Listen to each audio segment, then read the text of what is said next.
Hello नमस्ते friends, आप देख सकते हैं कितनी तेज़ हवाएं यहाँ पे चल रही है और मौसम बहुत खुशनुमा, बहुत सुंदर हो गया है। और इस सुंदर मौसम में देखिए, अभी दीपावली के दिन गए हैं और फिर भी यहाँ पर हम लोग बारिश का आनंद ले रहे हैं। तो मैंने सोचा कोई हाई फिल्टर की ज़रूरत नहीं है। आप और मैं नॉर्मल इंसान है, जब से हम दिखते हैं, जैसे हम रहते हैं वैसे ही दिखना चाहिए। फ़िल्टर लगा के, मेकअप लगा के क्या मतलब है? उस मेकअप को धोने के लिए ही तो ये पुरुषार्थ है, ये प्रयास है, हमारा रोल का झोल, सारा रोल का ही तो झोल है ना। ये सारा मेकअप इस कॉस्ट्यूम के लिए है और हम उससे बियॉन्ड जाने की मेहनत कर रहे हैं। इसलिए मैं जैसी हूँ आम ज़िंदगी में, वैसे ही आपके साथ रहती हूँ। हमारे यहाँ बहुत ज़्यादा बारिश है और बहुत सुंदर माहौल बन रहा है। आप सबकी याद आई, मैंने कहा आप सब जुड़े हुए हैं हमसे। बस आज टॉपिक यहीं से स्टार्ट करेंगे। हम मन को परिवर्तन करके अपने जीवन को परिवर्तन करने के इस प्रयास में लगे हैं। इसलिए नित्य प्रतिदिन मैं आपको कोई ना कोई ऐसे टिप्स शेयर करने की कोशिश करती हूँ और कोशिश ही कहूँगी, क्योंकि मैं भी उस भगवान का एक बच्चा हूँ। आप सबकी तरह एक नॉर्मल इंसान हूँ और नॉर्मल इंसान ही महान कार्य कर सकता है, यही बताने की मेरी कोशिश है। तो आज की स्टोरी में हम समझेंगे कि मन को चलाने के लिए उसे कब रोकना है, कहाँ रोकना है और कैसे रोकना है, ये ज्ञान भी हमारे पास आवश्यक है। तो चलिए इस बात को एक कहानी से समझते हैं। एक बार 3 युवक थे और वो अपना भाग्य खोजना चाहते थे, अपना भविष्य ढूंढना चाहते थे। तो फिर उनको पता चला कि कोई एक बहुत बुज़ुर्ग महिला है, कोई माता जी है, जो दूरांदेशी है, भाग्य देख सकती है, आगे का बता सकती है। तो तीनों उनके गांव का रास्ता पूछकर वहाँ पहुँच जाते हैं। उनकी झोपड़ी में पहुँचते ही जो वो वृद्ध माता थी, वो उन तीनों को है ना एक एक क्विल, वो क्या कहते हैं, पक्षी का जो पीस होता है ना, पंख, वो देती है और कहती है आप तीनों इस दिशा से, नॉर्थ की तरफ से आप चले जाइए, जहाँ जिसका ये गिरेगा पंख, वहाँ ही आपको आपका ख़जाना, आपका भाग्य मिल जाएगा। तीनों उनको नमन करते हैं, पाँव छूते हैं और निकल चलते हैं। तो कुछ समय चलने के पश्चात जो पहला होता है युवक, उसका पंख गिरता है। कहता है मित्रों, यहाँ ही कुछ है लगता है, चलो खोज कर देखें। तो बहुत सारा पीतल निकल आता है। तो वो कहता है इतना है कि हम 7 पीढ़ियाँ बैठ के खा सकते हैं।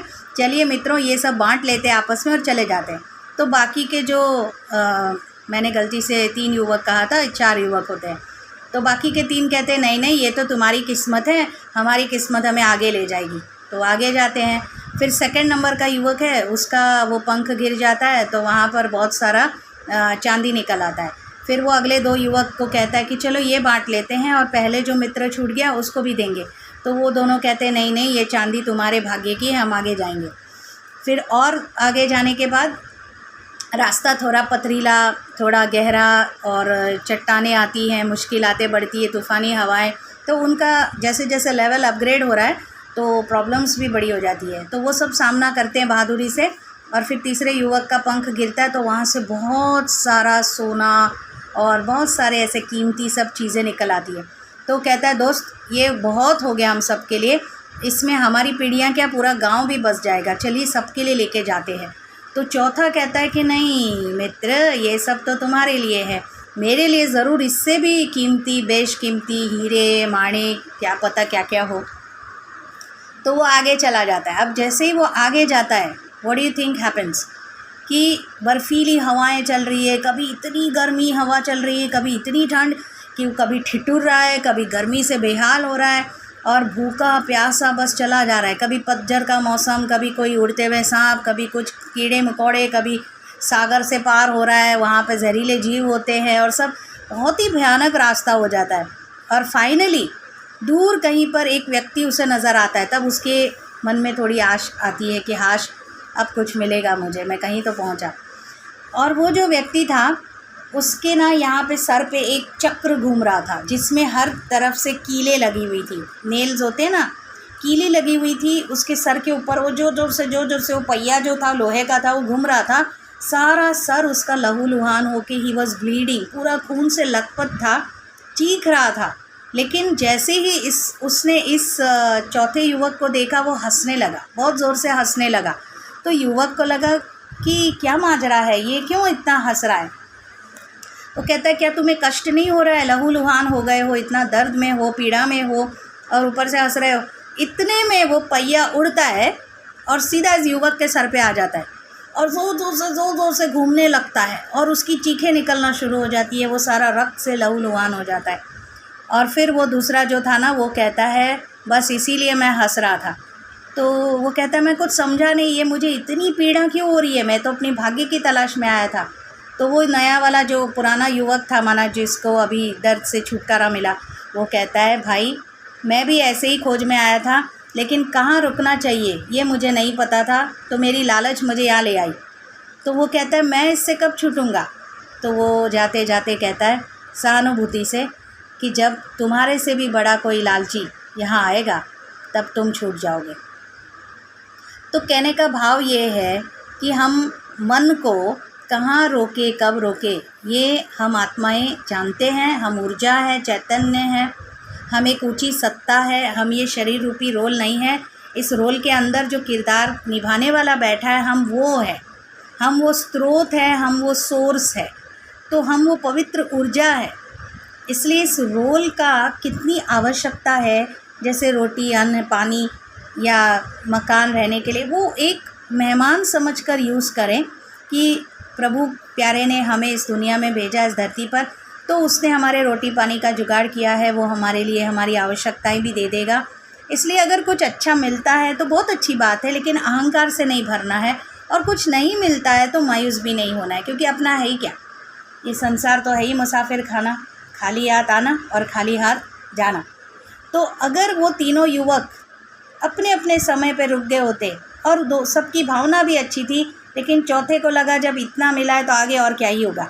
कभी कभी आगे नहीं जाना ही अच्छा है। अगर बात का बतंगड़ बन रहा है तो आगे मत जाइए, उस टॉपिक को बंद कर दीजिए। कहीं ऐसा ना हो जाए कि हम बातें में जीत जाए, हम बातों को जीत ले लेकिन व्यक्तियों को खो दे। ऐसा ना हो जाए कि आपका अहंकार जीत जाए लेकिन रिश्ता टूट जाए। ऐसा ना हो कि वो चीज़ आपको मिल गई पर उसके पीछे कीमत बहुत भारी चुकाई। इसलिए बहुत सारी ऐसी बातें हैं जिसमें हमें पता होना चाहिए कि मन को कहाँ रोकना है। आपे से बाहर होना, ये मन के ऊपर अंकुश नहीं, मन हमको चला रहा है। तो हम सब के पास वो अपना भाग्य लिखने का पंख, वो पेन भगवान ने दिया है। अभी हम जो चाहे लिख सकते हैं, पा सकते हैं। ऐसी कल्पनाएं भी ना रखें, मैनिफेस्ट करने की कोशिश ना करें जो पॉसिबल ही नहीं है। मैं कल को सोचने लग जाऊँ आइंस्टाइन जैसा दिमाग हो जाए, नॉट पॉसिबल। लेकिन मेरे अंदर एक ऊर्जा है, तो मुझे भी ईश्वर ने कोई विजडम दिया है, ज्ञान दिया है और इतने सारे तोहफ़ों से नवाजा है, तो आपको भी कोई ना कोई कला, कोई विशेषता, कोई क्वालिटी दिया होगा। चिंतन मनन करके उसको समझ के वो सॉफ्टवेयर पे काम करना है। दूसरों को देख के अप्रिशिएट करना अच्छी बात है, लेकिन ईर्ष्या करना, जेलेसी करना और बस आगे मैं जाऊँ आगे, हमारा आगे बढ़ना अपने कल्याण के लिए होना चाहिए। दूसरे से आगे बढ़ जाऊँ, उसको पीछे करूँ, इस भावना से नहीं।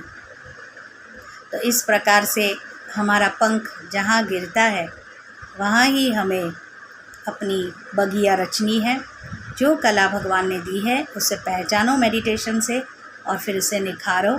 यही आपकी प्रभु प्रीति है, यही आप इस समाज को, इस दुनिया को, अपने आप को और भगवान को रिटर्न गिफ्ट दे रहे हैं, क्योंकि हम सबको एक दिन रिटर्न जर्नी पर जाना भी है। कैसा लगा आज का सत्र ज़रूर बताना। अगला वीडियो इसी बात की मेडिटेशन पे होगा। धन्यवाद, नमस्ते, फिर मिलते हैं।